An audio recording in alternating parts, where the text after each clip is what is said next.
ओम शांति। 14 अगस्त 2021 बाबा के महावाक्य।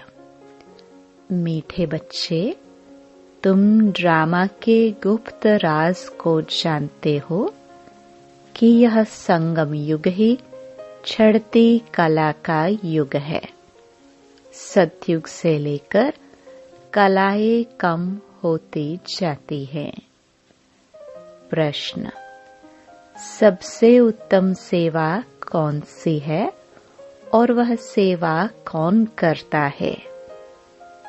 उत्तर, भारत को स्वर्ग बनाना, रंक को राव बनाना, पतित को पावन बनाना, यह है सबसे उत्तम सेवा।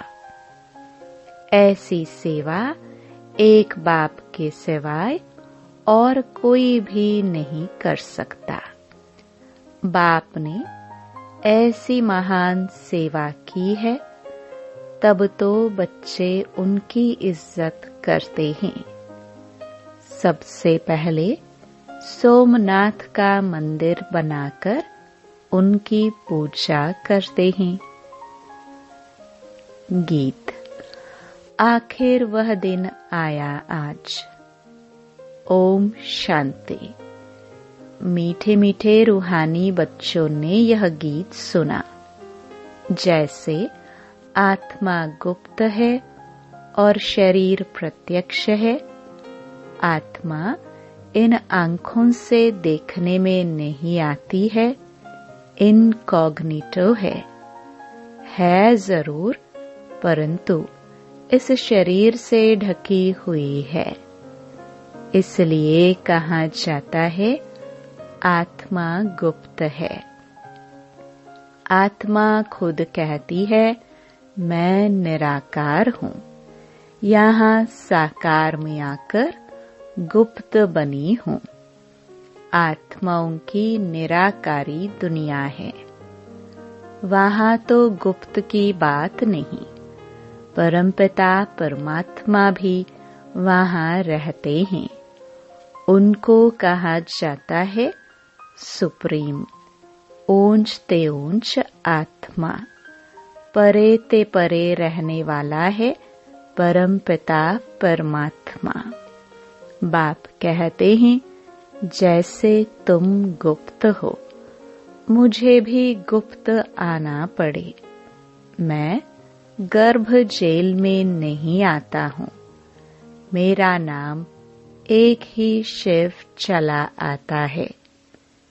मैं इसमें आता हूँ तो मेरा नाम नहीं बदलता।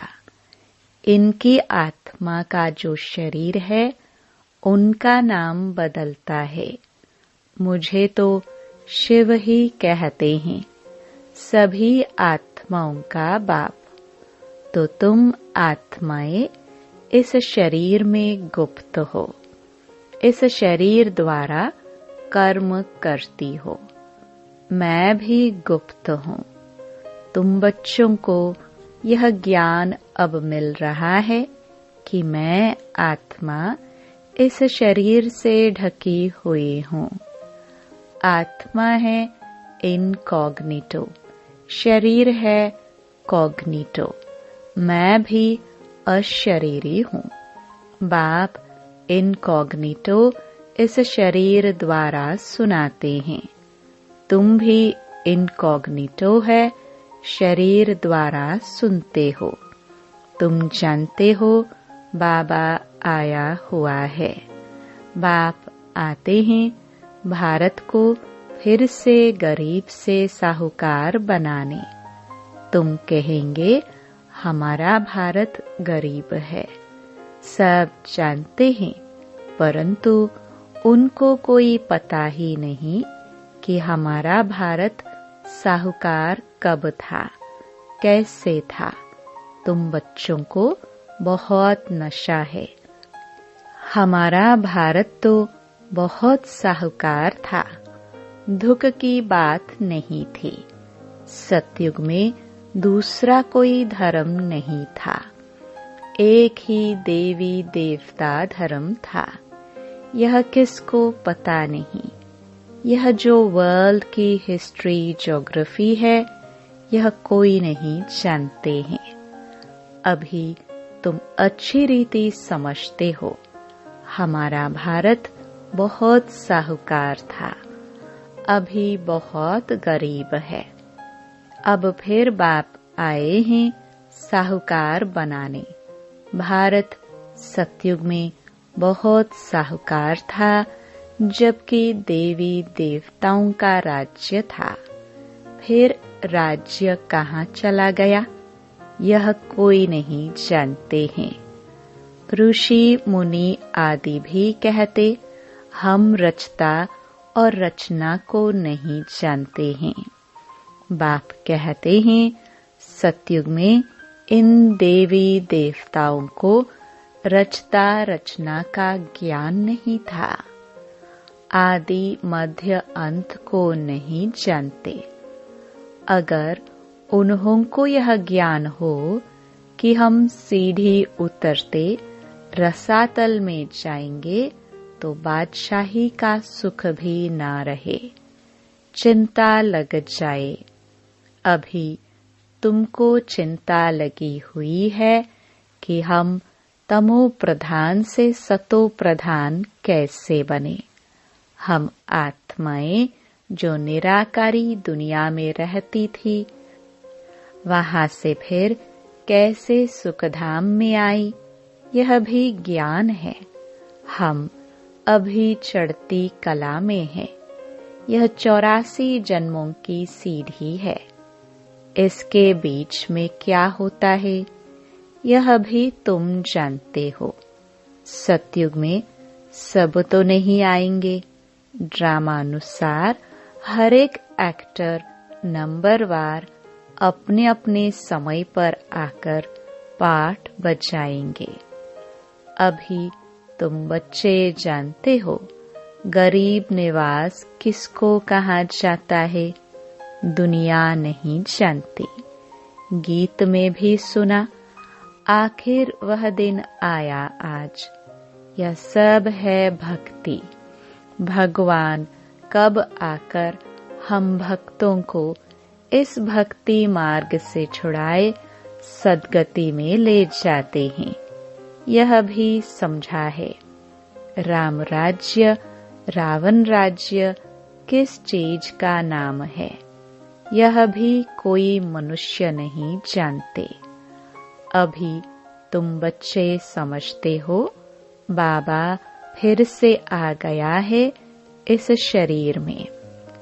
शिव जयंती भी मनाते हैं तो शिव जरूर आते हैं। ऐसे भी नहीं कहते मैं कृष्ण के तन में आता हूँ। नहीं, बाप कहते हैं कृष्ण की आत्मा ने 84 जन्म लिए हैं। जो पहले नंबर में था वह अब अंत में है। तत्वम, मैं तो आता ही हूँ साधारण तन में। तुमको आकर बतलाता हूँ तुम कैसे 84 जन्म भोगते हो। इस समय देवता धर्म का तो एक भी अपने को समझते नहीं है, क्योंकि सतयुग को बहुत दूर ले गए हैं। कल्प की आयु लाखों वर्ष लिख दी है। वास्तव में ड्रामा की हिस्ट्री तो बहुत छोटी है। इसमें कोई धर्म की 500 वर्ष की, कोई की 2500 वर्ष की हिस्ट्री है। तुम्हारी हिस्ट्री है 5000 वर्ष की। देवता धर्म वाले ही स्वर्ग में आएंगे और धर्म तो आते ही बाद में हैं। देवता धर्म वाले ही और धर्मों में कन्वर्ट हो गए हैं। ड्रामानुसार फिर भी ऐसे ही कन्वर्ट हो जाएंगे, फिर अपने अपने धर्म में लौटकर आएंगे। बाप समझाते हैं बच्चे, तुम तो विश्व के मालिक थे। तुम अभी समझते हो बाबा स्वर्ग की स्थापना करने वाला है, तो हम क्यों नहीं स्वर्ग में होंगे? बाप से हम वर्षा जरूर लेंगे, तो इससे सिद्ध होता है कि यह हमारे धर्म का है। जो नहीं होगा वह आएंगे ही नहीं। कहेंगे पराये धर्म में क्यों जाए? तुम बच्चे जानते हो, सतयुग नई दुनिया में देवताओं को बहुत सुख थे। सोने के महल थे। सोमनाथ के मंदिर में कितना सोना था, ऐसा कोई दूसरा मंदिर होता ही नहीं। उसमें बहुत हीरे जवाहरात थे। बौद्ध आदि के कोई हीरे जौहरों के महल नहीं होंगे।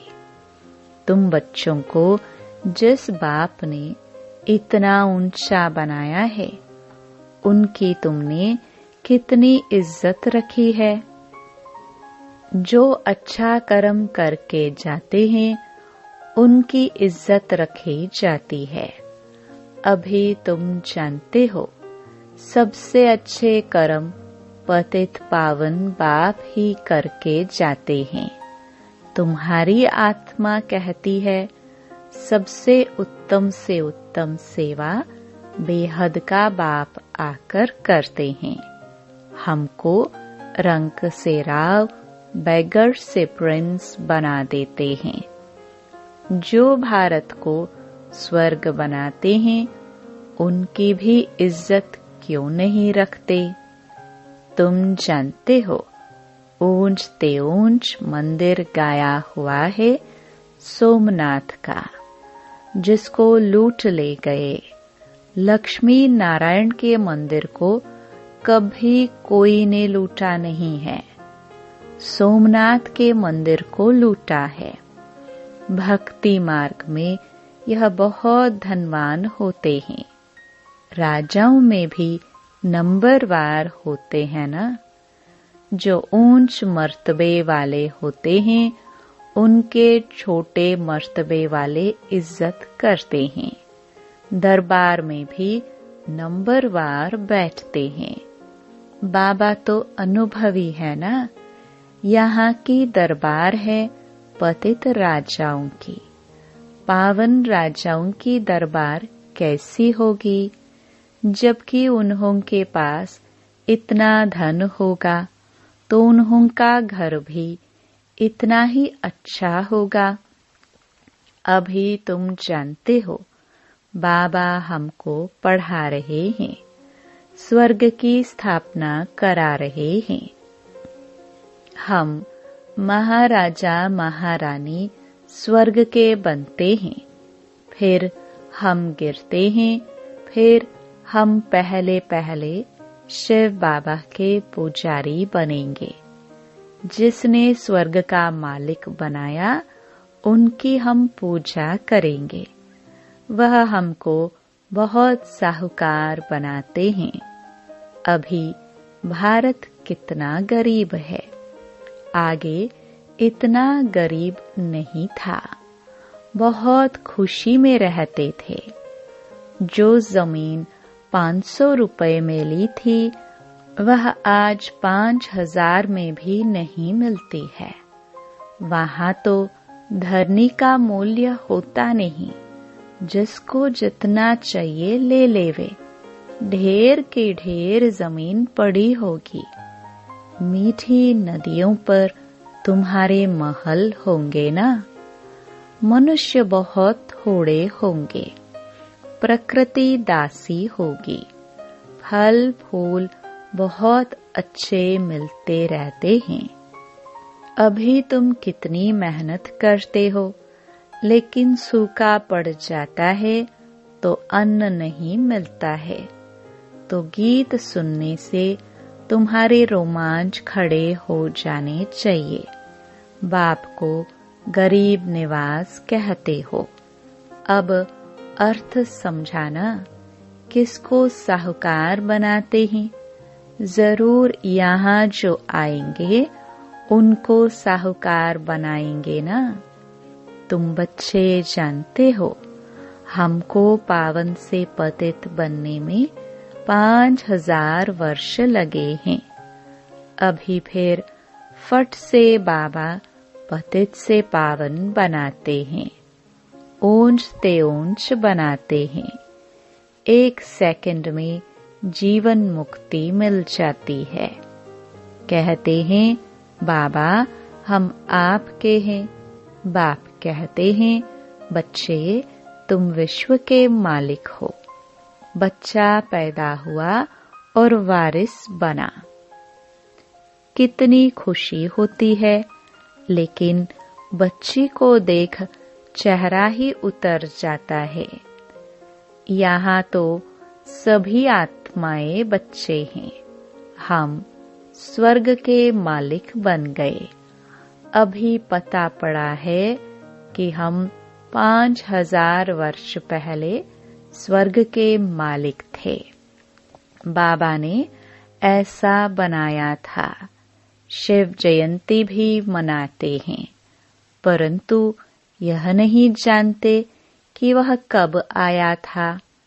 लक्ष्मी नारायण का राज्य कब था, कुछ नहीं जानते। वास्तव में भारत की आबादी सबसे बड़ी होनी चाहिए। भारत की जमीन भी सबसे बड़ी होनी चाहिए। लाखों वर्ष हो फिर तो बहुत जमीन चाहिए। सारी दुनिया की भी जमीन पूरी न हो। लाखों वर्ष में इतने मनुष्य पैदा हो जाते, अनगिनत मनुष्य हो जाए, इतने तो है नहीं। यह सब बातें बाप बैठ समझाते हैं। मनुष्य सुनते हैं तो कहते हैं यह बातें तो कब नहीं सुनी, न कोई शास्त्रों से पढ़ी। यह तो वंडरफुल बातें हैं। अभी तुम बच्चों की बुद्धि में सारे चक्कर की नॉलेज है। यह बहुत जन्मों के अंत में अब पतित आत्मा है। जो सतो प्रधान था सो अब तमो प्रधान है। फिर सतो प्रधान बनना है। तुम आत्माओं को अब शिक्षा मिल रही है। आत्मा शरीर द्वारा सुनती है तो शरीर झूलता है, क्योंकि आत्मा सुनती है ना। बरोबर हम आत्मा ने 84 जन्म लिए हैं। 84 माँ बाप जरूर मिले होंगे। यह भी हिसाब है ना। बुद्धि में आता है 84 जन्म लेते हैं, फिर और कमती जन्म वाले भी होंगे। मिनिमम मैक्सिमम का हिसाब होगा ना। बाप बैठ समझाते हैं शास्त्रों में क्या क्या लिख दिया है। तुम्हारे लिए तो फिर भी 84 जन्म कहते हैं। मेरे लिए तो अनगिनत बेशुमार जन्म कह दिया है। कण कण में बस जिधर देखता हूँ तू ही तो कृष्ण ही कृष्ण है। मथुरा वृंदावन में कहते हैं कृष्ण सर्वव्यापी है। राधे पंथ वाले फिर कहेंगे राधे ही राधे। कहेंगे हम राधा स्वामी हैं। कृष्ण स्वामी और है। वह राधे को मानते हैं। जिधर देखता हूँ राधे ही राधे। तुम भी राधे, हम भी राधे। अब बाप बैठ समझाते हैं बरोबर मैं गरीब निवाज हूँ ना। भारत ही सबसे साहूकार था, अभी सबसे गरीब बना है। इसलिए मुझे भारत में ही आना पड़े। यह बना बनाया ड्रामा है। इसमें जरा भी फर्क नहीं हो सकता है। यह ह्यूज ड्रामा है। ड्रामा जो शूट हुआ वह हूबहू रिपीट होगा। ड्रामा का भी पता होना चाहिए। ड्रामा माना ड्रामा, वह होता है हद का ड्रामा। यह है बेहद का ड्रामा। इसके आदि मध्य अंत को कोई नहीं जानते। जो गरीब निवास निराकार भगवान को ही मानेंगे, कृष्ण को नहीं मानेंगे। कृष्ण तो धनवान सतयुग का प्रिंस बनता है। भगवान को तो अपना शरीर है नहीं। वह आकर तुम बच्चों को धनवान बनाते हैं, तुमको राजयोग की शिक्षा देते हैं। वह भी पढ़ाई से बैरिस्टर आदि बनते हैं, फिर कमाई करते हैं। बाप भी तुमको अभी पढ़ाते हैं। तुम भविष्य में नर से नारायण बनते हो। तुम्हारा जन्म तो होगा ना? ऐसे तो नहीं स्वर्ग कोई समुद्र से निकल आएगा। कृष्ण ने भी जन्म लिया ना। कंसपुरी आदि तो उस समय थी नहीं। कृष्ण का कितना नाम गाया जाता है। उनके बाप का नाम ही नहीं। उनका बाप कहाँ है? जरूर राजा का बच्चा होगा ना। वहाँ बड़े राजा के घर में जन्म होता है, परंतु वह पतित राजा होने के कारण उनका नाम थोड़े ही होगा। कृष्ण जब है तब थोड़े पतित भी रहते हैं। जब वह बिल्कुल खलास हो जाते हैं, तब वह गद्दी पर बैठते हैं, अपना राज्य ले लेते हैं। तब ही उनका संवत शुरू होता है। लक्ष्मी नारायण से संवत शुरू होता है। तुम पूरा हिसाब लिखते हो। इनका राज्य इतना समय, फिर इनका इतना समय, तो मनुष्य समझेंगे यह तो कल्प की आयु बड़ी हो ही नहीं सकती। 5000 वर्ष का पूरा हिसाब है। अच्छा, मीठे मीठे सिखिलदे बच्चों प्रति माता पिता बाप दादा का याद प्यार और गुड मॉर्निंग। रूहानी बाप की रूहानी बच्चों को नमस्ते। धारणा के लिए मुख्य सार।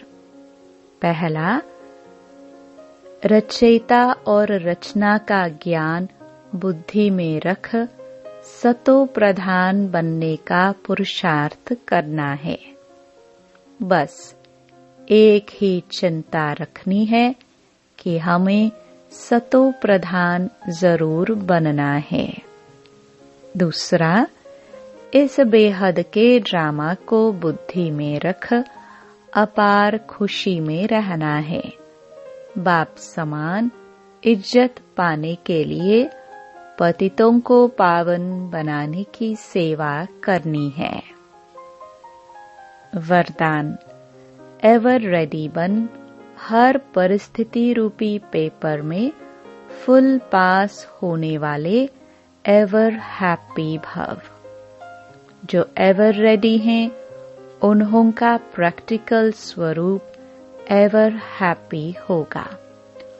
कोई भी परिस्थिति रूपी पेपर व प्राकृतिक आपदा द्वारा आया हुआ पेपर व कोई भी शारीरिक कर्म भोग रूपी पेपर आ जाए, इन सब प्रकार के पेपर्स में फुल पास होने वाले को ही एवर रेडी कहेंगे। जैसे समय किसके लिए रुकता नहीं, ऐसे कभी कोई भी रुकावट रोक न सके। माया के सूक्ष्म व स्थूल विघ्न 1 सेकंड में समाप्त हो जाए, तब एवर हैप्पी रह सकेंगे। स्लोगन, समय पर सर्व शक्तियों को कार्य में लगाना अर्थात मास्टर सर्वशक्तिमान बनना। ओम शांति।